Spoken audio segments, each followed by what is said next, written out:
Hello and welcome. So, we are finally here at the Fitness 101, part six. So, we're going to tie everything all together. So, let's get into it.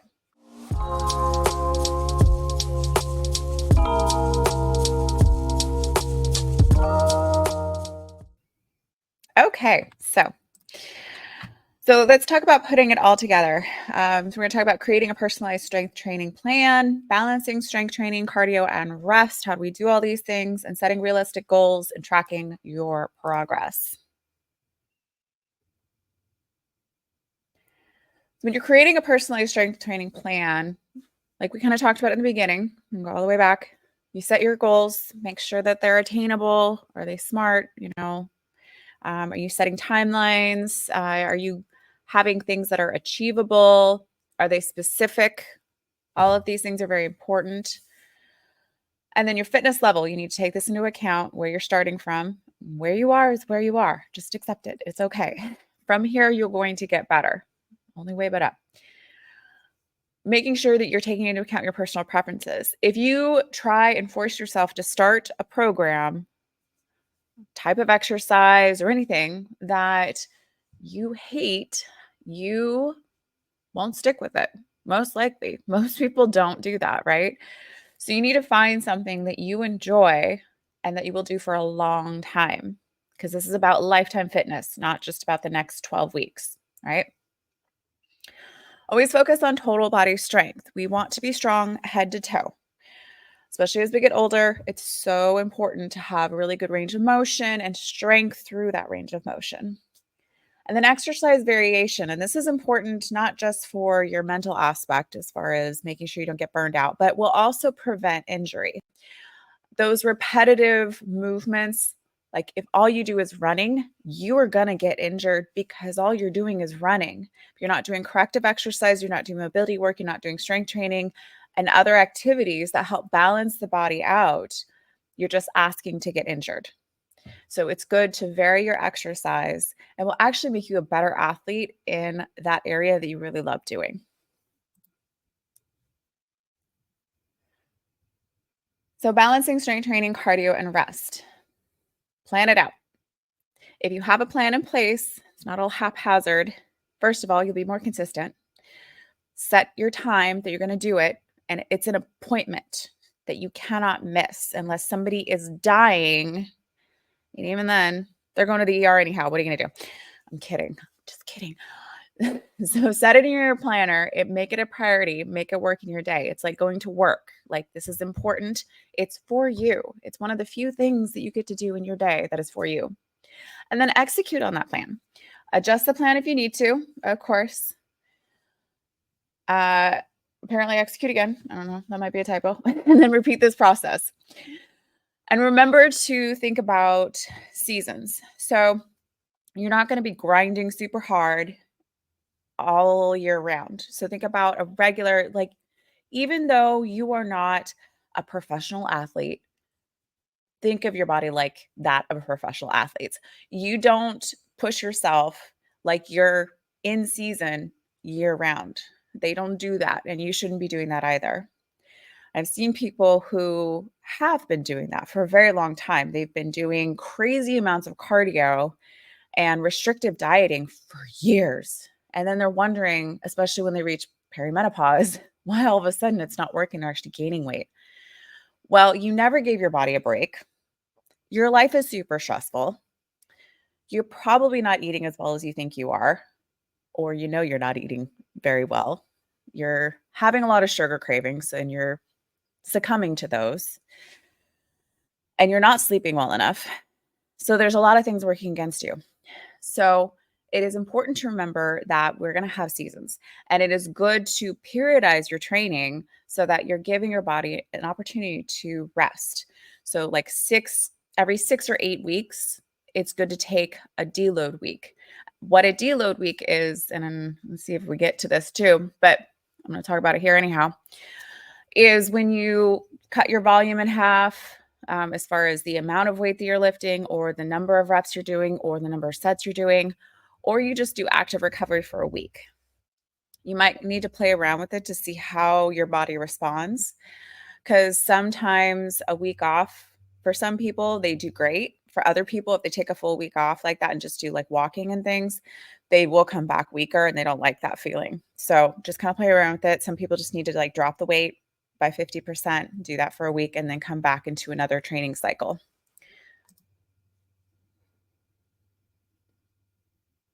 So we touched on this before, setting realistic goals and tracking your progress. It's so, so important, especially if we don't have a coach, and even if you do have a coach, like maybe so what's going on with you guys, right?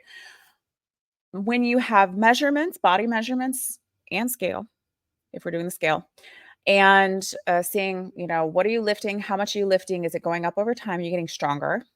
And then pictures and body composition, whatever measure we decide to do with that, like body calipers, or if you've got a fancy scale, you can use that too. The point is to be consistent with it and to get this whole picture together, because one little measurement doesn't tell us anything. So we need all of it together and then tracked over time to see a pattern. And a day to day, you're not going to see much change. In fact, especially if you follow the scale, it goes like this, like it's all over the place, right? But it's that trend over time that we're focusing on. But if you're not tracking that, then you have no idea. And it can be really easy to get discouraged because day to day, you don't look any different, not to yourself. So if you're trying to go for something and it's hard because it's new, it's not part of your routine yet, and it takes a while for it to become part of your routine and for you to enjoy it just for the sake of going to the gym. And maybe you never really do enjoy that. Maybe that's just not really, something, but you do it because it's got all these other benefits. But it can take a while to see those benefits. So what do you do in the meantime? Well, one of the things I really encourage my clients to do is to take pictures. And what we do with those pictures is you make a collage. So every time you take a new picture, you collage that picture. Like if this is a front pose, I want you to go back in your phone, whatever device you have, and take your first front picture and then collage those together so you can see them side by side. And then, and especially the side view is usually a lot more dramatic, and then the back view as well. You're going to be able to see so much more change when you do that type of a thing, if you're able to see it. A lot of people, we just have this ability to see the negative, especially when we look at ourselves. So that's where a coach comes in, a third party, to look at those things and go, no, like this, and this, I see these changes. You're going in the right direction. This looks awesome. Because it can be really hard. You're going to see all of your flaws, right? And you're going to see where you're not progressing and where you still want the change and it's not there yet. You have to train your brain like you're training your body to build muscle. You got to train your brain to see the positive. Just take some time. Okay. Okay. So here are some common questions that I commonly get. Can strength training help with weight loss? Oh my gosh, yes. Like it is. So there's very few things that will actually change your basal metabolic rate, your BMR, which means the amount of calories that you need to just like lay in bed and exist and not die, right? Those people who have more muscle mass at the same body weight will burn more calories at rest, which means they can eat more and not be so restricted. Sign me up. Like that's what I want too. So that's one of the number one things that is really, really beneficial for your weight loss journey. When you improve your the amount of muscle that you have, you're going to improve your metabolism. You're going to improve your resting metabolic rate. You're going to burn more calories, and it's going to make it easier for you to lose weight and keep it off. So yes, we love it. How often should I strength train as a beginner? At bare minimum, twice a week, total body. Especially as new, you're probably going to be really sore for like the first week, maybe 2 weeks. And that's so normal. It is so normal. Once you get more advanced, if you get super sore, means you probably either you're doing something totally different that you've never done before, and you're like newbie again. You're going to be sore, or you pushed it too far. A lot of people, they want to feel like the burn and they want to be sweaty and like high, like going to Orange Theory and seeing like their calorie burn on it. It doesn't make that much of a difference. The amount of calories that you burn in a session compared to the rest of your day and what you can eat back, by the way, is nothing compared to like that little tiny bit of training that you're doing. So doing it at least twice a week will get you started. The goal is, though, to get you to at least 3 times a week total body, or to start doing a couple, like 4 or 5 days a week in a split, and to vary that. So you shouldn't just stick with one thing the whole time. You can, so long as you're increasing, the amount of weight you're lifting, the number of reps you're doing, so long as you're progressing in some way.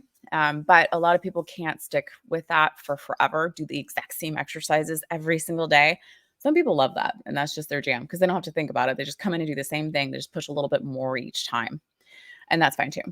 But it is good to vary your exercises too, because it's going to hit your body in little different ways, and just overall improve your physique and your mobility and all that good stuff. So next question, do I need to lift heavy weights to see results? Heavy for you? Yes. Yes, you do.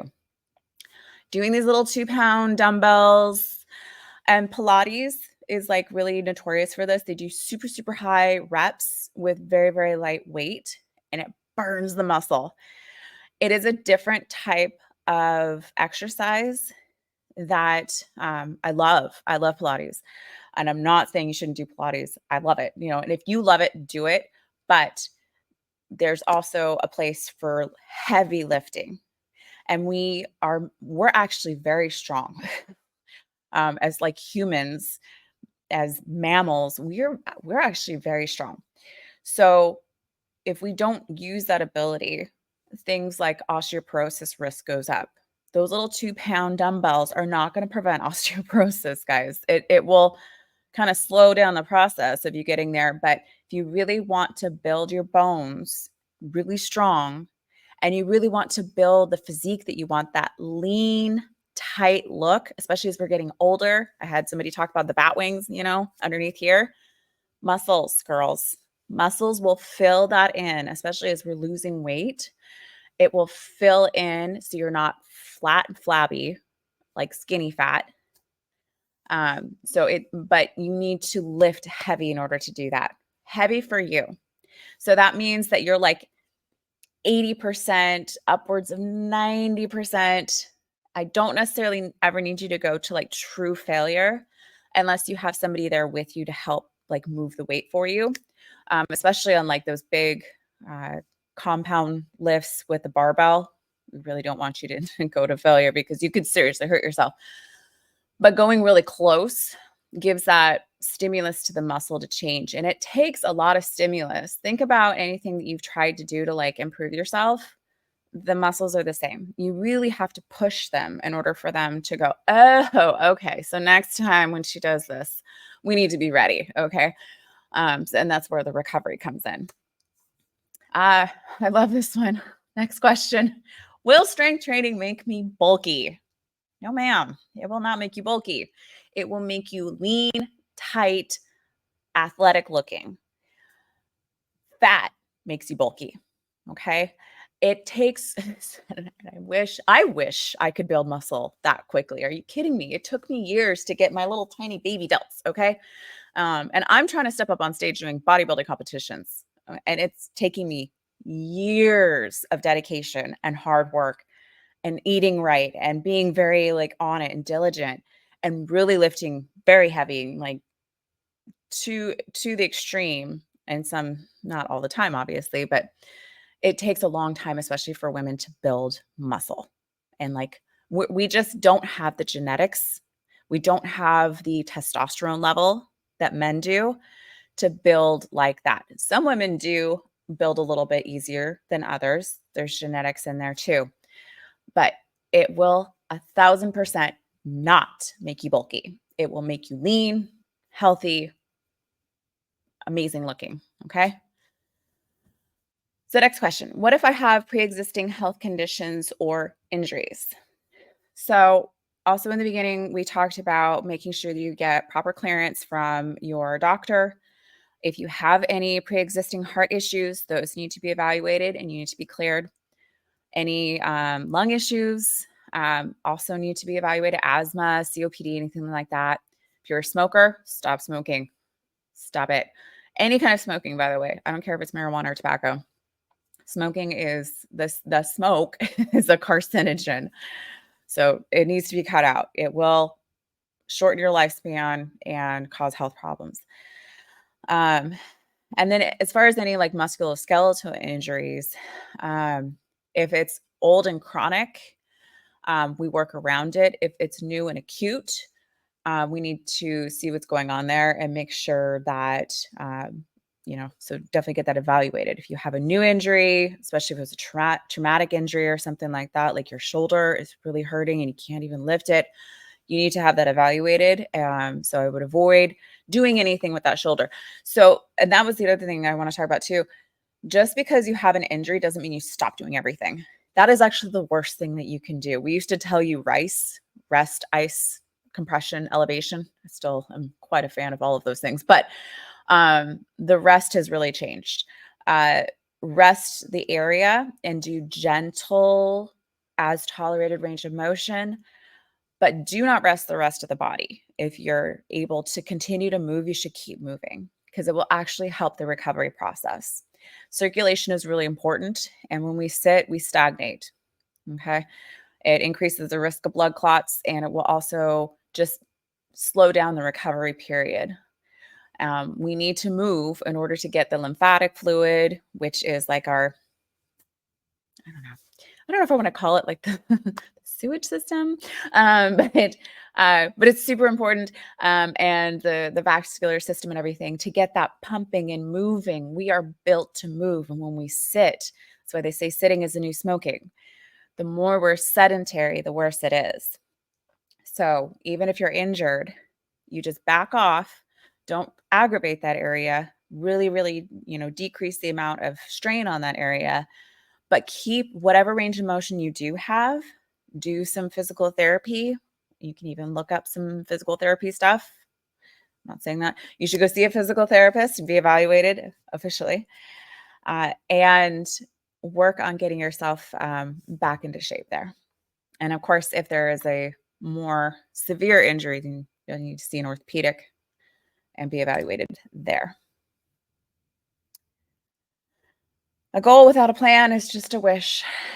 So we can set all these dreams and think all these things, but if we don't actually lay it out, like, and do have your goal, but then let's reverse engineer it and break it down into small little chunks because sometimes it can feel really big.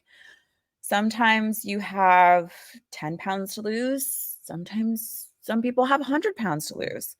That's a lot bigger. That's going to take a lot longer and it can feel very daunting.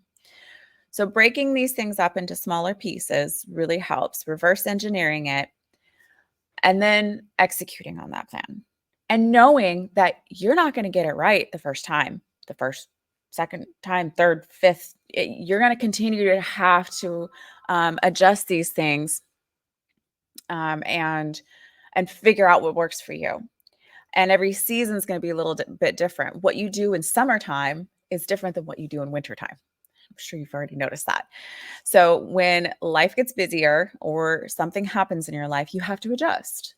And maybe in this new journey of yours, you've not gone through that yet.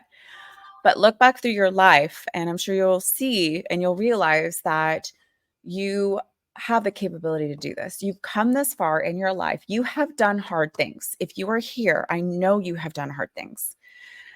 Even if I don't know you, even if this is someone who's watching, who's not one of my clients, you've done hard things and you can do this and you can change your life for the better for whatever reasons that are personal to you, not for somebody else's reasons. Okay.